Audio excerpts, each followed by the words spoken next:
Ayaw ko na po sumagot ng hindi ko po alam. Butas-butas po yung birth certificate nyo. Napasukan tayo ng mga sindikato at nakapasok hanggang sa mga lokal na pamahalaan. Mayor Alice, so nakikita po na ito nga yung problema no? Di maipagkakaila na butas-butas po yung birth certificate nyo. Akala ko ba nawala yung nanay ninyo? Parang matagal naman yung relasyon nila nung tatay nyo. 3 ang anak. At by the way, iba po yun sa kwento nyo sa interview mo na napanood naming lahat. And here's another issue, Mayor, sa birth certificate na nagko-contradict sa kwento ninyo. Your parents are listed nga as married. Meron pang date of marriage, no? Yung October 14, ito, 1982. Date of marriage. Paano mangyayaring kasal sila kung sabi mo, ang birth mother mo ay yung kasambahay sa bahay ng tatay at nanay mo?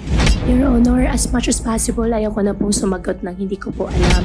Pero hindi ko po talaga alam at hindi po ako yung nag-prepare po nung birth certificate ko po. Kung peke ang birth certificate nga at kung napepeke ang birth certificate, ano pa ang mga ID emanating from that?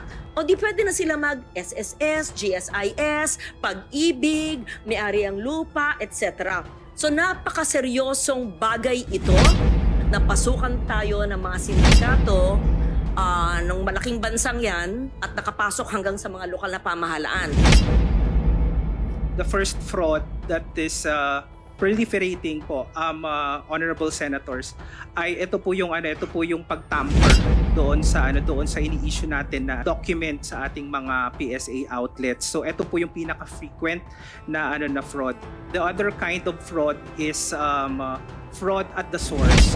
The fraud at the source is happening at the local civil registry offices. Ito po yung pinag-uusapan po natin ngayon at ito po yung I think pinupunto po ng mga tanong ni Senator Gatchalian na ito po yung pagbibigay ng mga maling impormasyon sa local civil registry offices po natin. So that's the second type of fraud. And the other type of fraud is the identity theft. Meron po dun sa investigasyon po natin nung nakaraan, nung makalipas na taon, nung budget hearing, meron po kaming na-determine na yung third kind of fraud po na kumuha po siya ng identity ng isang patay na tao. So ito po yung mga fraud na na-determine natin during that investigation.